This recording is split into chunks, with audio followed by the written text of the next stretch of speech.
ये mega sports bike का frame है और ये सारे इसके पार्ट्स हैं। आपको इस वीडियो में दिखाएंगे कि इस हालत से इस कंप्लीट रेडी स्टेट में कैसे लेके आना।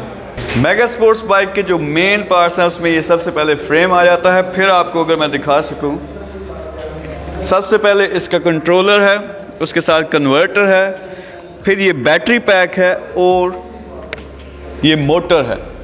तो अभी ये सारे पार्ट्स आपको असेंबल करके दिखाते हैं कि ये एक मुकम्मल मेगा स्पोर्ट्स बाइक जो फुली इलेक्ट्रिक है वो कैसे बनती है।